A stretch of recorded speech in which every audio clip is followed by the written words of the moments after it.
받으신 말씀은 요한복음 16장 7절 말씀입니다. 요한복음 16장 7절 말씀을 다 같이 봉독하겠습니다. 그러나 내가 너희에게 실상을 말하노니 내가 떠나가는 것이 너희에게 유익이라.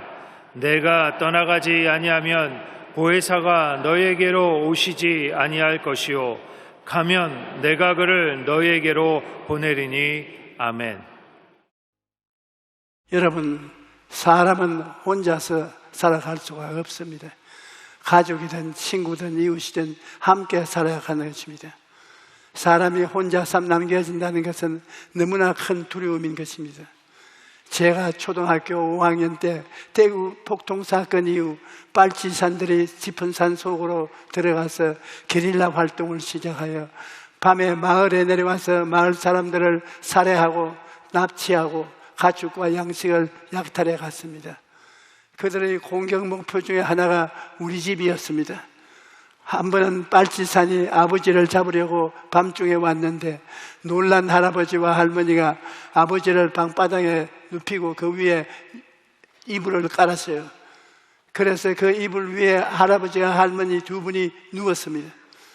그 빨치산들이 살펴더니 그냥 갔어요.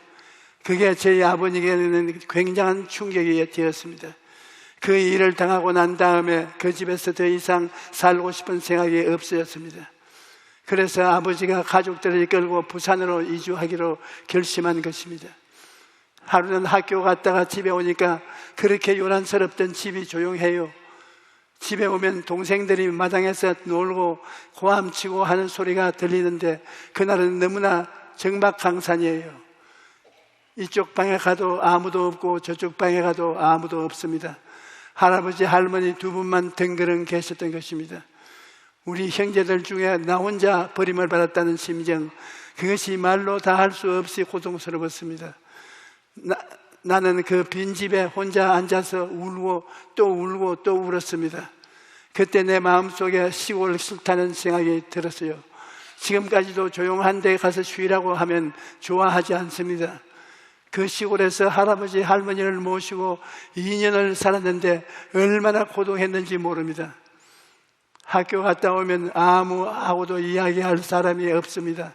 할아버지 할머니와는 대화가 안 되니까 혼자서 중얼중얼 하다가 자고 혼자서 깨고 혼자서 지냈습니다. 그리고 난 다음에 학교를 졸업하고 중학교에 입학해서 읍내로 가야 하는데 그때 또 충격을 느꼈습니다. 할아버지 할머니 두 분을 두고 나 혼자 떠나온다는 것이 어린 마음에 큰 충격이었습니다. 어린 시절의 이런 경험 때문에 저는 고독이라는 것은 몸서리가 치는 것입니다. 지금도 그 고독하고 외롭고 쓸쓸한 체험이 잊혀지지 않습니다. 이와 같이 혼자 남겨진다는 것은 마음에 큰 두려움으로 다가오는 것입니다. 그런데 성경을 보면 예수님께서 어느 날 제자들을 남겨놓고 어디론가 떠날 것이라고 말씀하셨습니다. 곧 다가올 십자가의 죽음을 눈앞에 두고 나는 너희들이 따라올 수 없는 곳으로 갈 것이다, 그렇게 말씀하신 것입니다. 예수님이 어디론가 떠나신다는 말을 듣자 제자들의 마음에 근심이 가득해졌습니다. 예수님이 우리만 남겨놓고 혼자서 어디로 가시려고 하시는가, 그런 생각이 들자 마음속에 두려움이 가득해진 것입니다. 그런데 예수님께서는 두려움에 빠져있는 제자들에게 놀라운 약속을 주셨습니다. 예수님께서 말씀하시기를 내가 아버지께 구하겠으니 그가 또 다른 보혜사를 너희에게 주사 영원토록 너희와 함께 있게 하시리라고 말씀하신 것입니다. 예수님 없이 제자들만 덩그러니 남겨지는 것이 아니라 보혜사를 보내주셔서 항상 함께 계실 것이라고 말씀하신 것입니다. 그런데 보혜사가 오시면 근심하거나 두려워할 필요가 전혀 없다는 것입니다. 그러면 예수님께서 말씀하신 보혜사란 말은 무슨 뜻일까요? 보혜사란 말은 헬라어로 파라클레토스인데 부름을 받고 곁에 와서 있는 분이라는 뜻입니다. 우리가 알아야 할 것은 예수님께서 이 땅에서 사역하실 때 예수님은 보혜사로 활동하신 것입니다. 예수님은 은혜로운 보혜사로 오셔서 제자들 곁에 늘 함께 계시면서 그들을 도와주셨던 것입니다. 그런데 이제 예수님께서 십자가에 달려 죽으시고 부활하셔서 아버지께로 가고 나면 제자들 곁에 보혜사가 없지 않습니까? 그런데 예수님께서 또 다른 보혜사를 보내주시겠다고 약속하신 것입니다. 예수님께서 십자가에서 죽으시고 부활승천하신 후에는 성령님이 보혜사로 오셔서 우리와 함께 계시면서 도와주시는 것입니다. 예수님께서는 성령님을 가르쳐 또 다른 보혜사라고 하셨습니다. 헬라어에는 다르다는 말이 두 가지가 있는데 헤테로스와 알로스라고 합니다. 헤테로스는 전혀 그 성격이 다른 것을 말합니다. 여러분, 성경책과 이 강단은 다릅니다. 달라도 보통 다른 것이 아닙니다. 목적도 다르고 형체도 다르고 재료도 다를 겁니다. 이렇게 전혀 다른 것을 말할 때는 헤테로스라는 말을 사용합니다. 그런데 예수님께서 또 다른 보혜사를 보내시겠다고 말할 때는 알로스라는 말을 썼습니다. 알로스라는 말은 두 개가 똑같은 것인데 또 하나를 말하는 것입니다. 내용도 같고 모양도 같고 목적도 같고 다 똑같은데 이것은 하나 있고 다른 것이 하나 더 있을 때 알로스라는 말을 씁니다. 예수님께서는 알로스 파라클레토스라는 보내겠다고 하시기 때문에 성령님은 예수님과 꼭 같은 역할을 하는 것입니다. 예수님도 보혜사이시고 성령님도 예수님과 똑같은 역할을 하는 또한 분의 보혜사인 것입니다. 그러므로 여러분은 혼자가 아닙니다. 오늘 혼자라고 느끼는 사람이 많이 있습니다. 나이가 들어 자녀를 결혼시키고 남편이나 아내 먼저 떠나보내고 혼자 남은 사람들이 있는가 하면 가정이 깨어져서 혼자 살아서 사람들도 있습니다. 때로는 가족이 있는 사람들도 서로 간에 대화도 하지 않고 고독과 외로움 속에 살아가고 있는 것입니다. 그러나 하나님을 믿고 섬기는 사람은 어떠한 형편에서도 혼자가 아닙니다. 성령께서 우리와 함께 계시기 때문에 우리는 성령님과 함께 살아가는 것입니다. 성령님께서 보혜사로서 우리에게 오신 것은 우리의 유익을 위한 것입니다. 예수님께서 말씀하시기를 내가 너희에게 실상을 말하노니 내가 떠나가는 것이 너희에게 유익이라. 내가 떠나가지 아니하면 보혜사가 너희에게 오지 아니할 것이요 가면 내가 그를 너희에게로 보내리라고 말씀하신 것입니다. 성령님은 예수님 대신 보내심을 받은 하나님이십니다. 그러므로 성령님은 예수님과 똑같은 일을 하시는 것입니다. 예수님께서 하신 모든 일은 우리의 유익을 위한 것이었습니다. 예수님께서는 우리의 죄를 청산하기 위해 십자가에 달려 죽으셨고 우리의 병을 치료하기 위해 채찍에 맞으신 것입니다. 또 우리에게 자유와 해방을 주시려고 모든 병든 자를 고치시고 귀신을 쫓아내시는 것입니다. 그런데 성령님도 예수님과 똑같이 우리의 유익을 위해 즉사하시는 것입니다. 성령님이 임하시면 병든 자가 치료를 받고 귀신이 쫓겨나고 그곳에 천국이 임하는 것입니다. 이렇기 때문에 오늘날은 성령 시대라고 말하는 것입니다. 성령 시대가 예수님 시대와 전혀 다르다고 생각하는 사람이 있는데 중대한 잘못입니다. 성령님은 예수님이 하신 일을 오늘날도 계속하고 계신 것입니다. 성령님은 지금도 십자가를 통하여 죄를 사하시는 역사를 베풀고 있는 것입니다. 하나님께서는 오늘날에 천하 만민에게 예수 그리스도를 구원받는 신다로 만들어 놓으신 것입니다. 그러므로 십자가를 통하지 않고는 죄의 용서란 있을 수가 없습니다. 그런데 하나님의 성령께서도 예수께서 죄를 사해 주시는 것과 똑같이 십자가를 통해서 죄 사함을 받도록 사람들을 십자가로 이끌고 계신 것입니다. 그뿐 아니라 성령님은 예수님의 이름으로 귀신을 내어 쫓고 계시는 것입니다. 오늘날 우리 사회를 보면 부조리와 불법과 부패가 팽배합니다. 이 부조리와 불법과 부패의 배후의 세력이 귀신인 것입니다. 그런데 성령의 역사가 일어나면 개인이나 가정이나 사회에서 불법이 사라지고 부패가 사라지는 것입니다. 성령이 임하신 곳에는 하나님의 정의가 이루어지고 정직과 성실과 충성스러운 삶이 다가오는 것입니다. 이러므로 오늘날 또 우리는 성령의 능력으로 귀신을 쫓아내야 하는 것입니다. 또 성령은 병 고치는 일을 계속합니다. 예수님이 십자가에서 죽으시고 부활승천하셨다고 해서 이제는 병 고치는 역사가 거쳤다고 생각하면 중대한 잘못입니다. 성령은 예수님께서 하신 이 일을 계속해서 행하시기 때문에 성령이 역사하시면 지금도 병든 자가 치료함을 받는 것입니다. 오래전에 우리 교회 성도 한 사람이 병원에서 폐기종 진단을 받았는데 의사가 하는 말이 폐기종은 합병증이 무섭다. 만약 폐포가 터지면 생명이 위독하니 그럴 경우 곧잘 응급실로 가야 한다. 혹시라도 지방에 내려갈 때는 산소호흡기를 꼭 가지고 가라. 그렇게 말한 것입니다. 그런데 생활하는데 불편함이 없었기 때문에 성도님은 그 말을 대수롭지 않게 여겼습니다. 그러다가 병이 점점 악화되어 한쪽 폐가 기능을 하지 못하게 된 것입니다. 숨이 차서 수운동도 못하고 세수를 할 때도 양손으로 사용하는 것이 힘이 들었습니다. 그러던 어느 날 갑자기 숨이 차기 시작해서 집에서 안정을 취했는데 그 다음 날에는 옷을 입지 못할 정도로 숨이 바빠져서 어째로 그 응급실로 간 것입니다. 알고 보니 폐기종이 터진 것입니다. 그런데 워낙 폐가 약한 상태라 마취해서 깨어나지 못할 확률이 높아서 수술도 할 수 없었습니다. 그대로 두면 5분도 못 되어 죽을 운명이었습니다. 그래서 전화로 기도를 받으려고 급하게 저에게 연락을 했던 것입니다. 그래서 제가 한 5분 동안 전화상으로 기도를 해드리고 성령의 지시를 따라 폐기종이 터진 것이 고쳐졌다라고 선포를 했습니다. 그 성도님이 나중에 간증하기를 그때 온몸에 전율을 느끼면서 상처가 뜨거워지고 마음속에 하나님이 고쳐주셨다, 그런 확신이 강하게 들었다는 것입니다. 그런데 기도를 받은 후에 식욕이 생겨서 이틀 만에 처음으로 밥을 먹게 되고 다음 날 아침 검사를 했는데 놀랍게도 터졌던 폐포가 원래대로 나아져서 붙어버린 것입니다.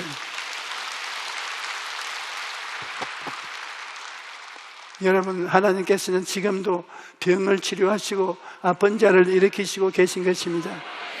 예수님께서는 성천하시기 전에 믿는 자들에게는 이런 표적이 따르니 곧 그들이 내 이름으로 귀신을 쫓아내며 새 방언을 말하며 뱀을 집어올리며 무슨 독을 마실지라도 해를 받지 아니하며 병든 사람에게 손을 얹은 적 나으리라고 말씀하셨습니다. 그러므로 오늘날 또 우리가 성령님을 믿고 의지하면 병이 떠나가고 치료의 기적이 나타나는 것입니다. 성령께서 역사하시는 이상 치료하는 역사는 교회에서 그칠 수가 없는 것입니다. 또 성령님이 무엇보다 예수님을 증거하는 사역을 하십니다. 예수님께서는 그가 와서 죄에 대하여, 의에 대하여, 심판에 대하여 세상을 책망하시라고 말씀하셨습니다. 오늘날 많은 사람들이 죄악 가운데 살면서도 자기가 죄인이라고 말하지 않습니다. 그들은 어두운 가운데 있기 때문에 자기의 죄가 안 보이는 것입니다. 여러분, 캄캄한 방에 쓰레기가 쌓이고 갖가지 더러운 것이 있어도 불이 켜짐이 있으면 눈에 안 보입니다. 그러나 커튼을 열고 밝은 빛이 들어오면 얼마나 더러운가를 알게 되는 것입니다. 이와 같이 어둠 속에 살아가는 사람들에게 성령의 빛이 비치면 자기가 얼마나 더럽고 추악한 죄인인가를 깨닫고 주여 나를 불쌍히 여기시옵소서 하고 회개하게 되는 것입니다. 성령으로 말미암지 않고는 회개할 수 있는 사람이 없습니다. 성령이 죄에 대하여 우리를 꾸짖어 주셔야 우리 마음이 깨어지기 시작하는 것입니다. 이와 같이 성령님을 우리의 유익을 위해 오셨기 때문에 우리는 성령님을 인정하고 환영하고 모셔드리고 의지하는 삶을 살아야 할 것입니다. 셋째로, 우리가 성령과 함께 살아가기 위해서는 생각과 꿈과 믿음과 말이 중요합니다. 성령님은 우리의 생각과 꿈과 믿음을 말을 통해서 역사하시기 때문인 것입니다. 여러분, 성령님은 우리의 생각을 통해 역사하십니다. 에베소 3장 20절에 우리가 가운데 역사하시는 능력대로 우리가 구하는 거나 생각하는 모든 것에 더 넘치도록 능히하시리라고 말씀합니다. 우리가 무엇을 생각하든지 간에 그 생각하는 것에 넘치도록 성령께서 역사하시는 것입니다. 여러분이 할 수 있다고 하면, 생각하면 성령께서 그 일을 할 수 있도록 도와주시는 것입니다. 그러나 할 수 없다고 생각하면 시작하기 전에 실패하고 마는 것입니다. 예수님께서는 할 수 있거든요. 무슨 말이냐? 믿는 자에게는 능히 하지 못할 일이 없느니라고 말씀하셨습니다. 그러므로 어떤 환경에 있든지 주님의 약속을 붙들고 할 수 있다라고 생각하십시오. 우리 수준에서 생각하니까 할 수 없는 것이지 하나님께는 불가능이란 없는 것입니다. 우리는 방법이 없다고 말하지만 하나님께는 방법이 있는 것입니다. 이스라엘 백성이 앞에는 홍해요, 뒤에는 애국 군대요, 오도 가도 못하는 곳에 있을 때 하나님께서 상상할 수도 없는 길을 만드셨는데 바로 바다 밑에 길을 만드신 것입니다. 그러므로 여러분, 인간적인 생각으로 하나님의 역사를 제한하지 마십시오. 길이 없다고 낙심하거나 절망하지 마십시오. 하나님을 믿고 나가면 하나님께서 여러분을 위해서 길을 열어주시는 것입니다. 그러므로 새해에는 언제든지 할 수 있다라고 생각하십시오.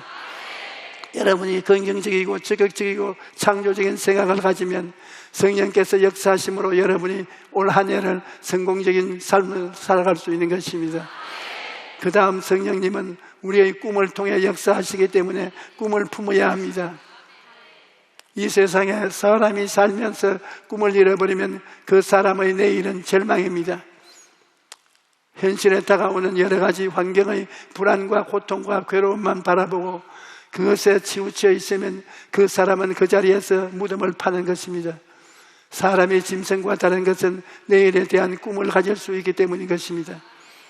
예수 믿는 사람이 믿지 않는 사람보다 탁월하게 다른 것은 하나님의 성령이 오셔서 젊은이에게는 환상을, 늙은이에게는 꿈을 꾸게 하시기 때문인 것입니다. 그러므로 새해에는 작년보다 월등하게 나아지는 것을 꿈꾸어야 하는 것입니다. 생각을 새롭게 하고 꿈을 품었으면 그 다음에는 믿음을 가지고 나가야 합니다. 저는 지난 60년의 목회 생활 가운데 어려움에 부딪힌 적이 한두 번이 아니었습니다. 그럴 때마다 저는 할 수 있다 모든 일을 해보았습니다. 그러나 주님은 저희 모든 인간적인 방법이 실패하고 마지막으로 전부에 의지없어 손들고 옵니다. 살든지 죽든지 행하든지 망하든지 주님 뜻대로 하시옵소서 하고 주님의 의지하니까 주님이 건져주셨습니다. 그래서 제가 한 번은 이렇게 말한 적이 있습니다. 주님, 왜 낙동강으로 떨어질 때까지 기다리고 계십니까? 낙동강까지 내려가기 전에 좀 건져주면 좋지 않겠습니까? 그렇게 따져보았지만 여전히 하나님은 제 생각과는 다르게 일하셨습니다.